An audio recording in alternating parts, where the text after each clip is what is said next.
Hello, my sweet Vegians, EB the Original Master here, and welcome back to another VeggieTales review. Today, I'll be reviewing Duke and the Great Pie War, released on March 8th of 2005.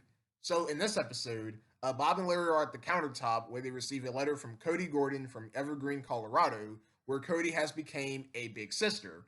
So basically, this is a generic episode where a sibling gets a younger sibling, and the younger sibling is getting more attention to the older sibling. So that's basically what the whole letter is telling about. And we've seen this many times in kids shows where the bigger brother or the bigger sister aren't getting that much of attention because they have a younger sibling.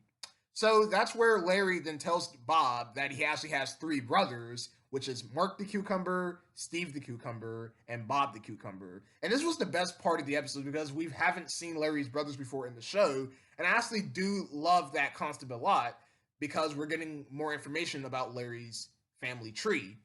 So that's where Larry then tells the story of the babysitter of the Nile, which actually stars Lord Carrot.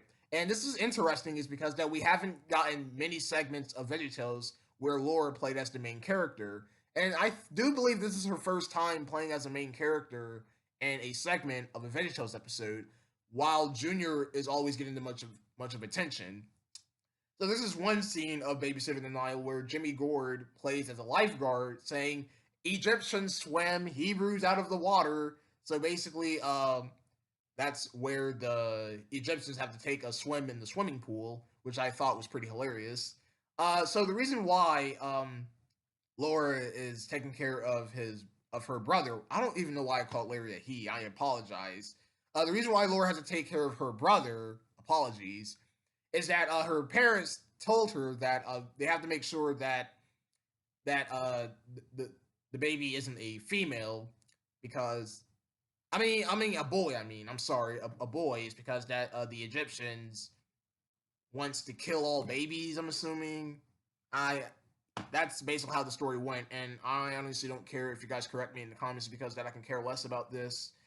The reason why I am giving out false information or giving out somewhat information is because that I am trying the best I can reviewing these episodes, and I really don't need the corrections because I could care less about it.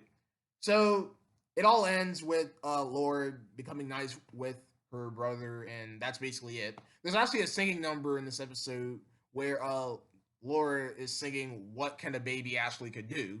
Babies can't do anything but cry and crap themselves.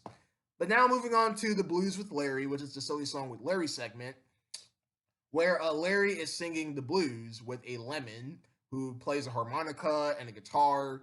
So Larry is too happy, and the lemon explains to Larry that the blues is only sung if you're sad. So we got Larry eating a cookie.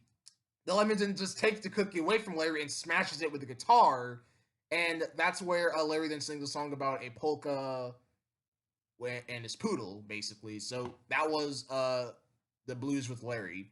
Now moving on to the Duke and the Great Pie War segment, and this is actually a prequel to King George and the Ducky, which was released in April of 2000. And yeah, this is actually a prequel to Duke and the Great Pie War. I mean, King George and the Ducky, I apologize. Duke and... Dang it! Yeah, King George and the Ducky. So Duke is played by Larry, and he actually meets up with Petunia Rebar, which is her debut. Duke enters his Great Pie War with Otis, played by Mr. Lunt. Larry then wins the Great Pie War because Petunia shows that she could be helpful, I'm assuming, and then they all lived happily ever after. So after the Duke and the Great Pie War segment, that's where Larry's brother comes in on the countertop singing the What Have We Learned Today song, which is actually my favorite variation of it because we got Larry's brothers coming in and singing it. Okay, I'm gonna go ahead and end off this review because the review is not going too well. So Duke and the Great Pie War, it was pretty okay. It's okay is because that it's nothing too special, but it's not bad, but it's just okay. But I do love Larry's brothers coming in and singing it. So I'm gonna give this episode a 7.5 out of 10 of Duke and the Great Pie War. Well, hope you guys enjoyed this review. I'll see you guys next time with the League of Incredible Vegetables. God made you special and he loves you very much. Bye. I'm going to go ahead and end off this review because it didn't go too well.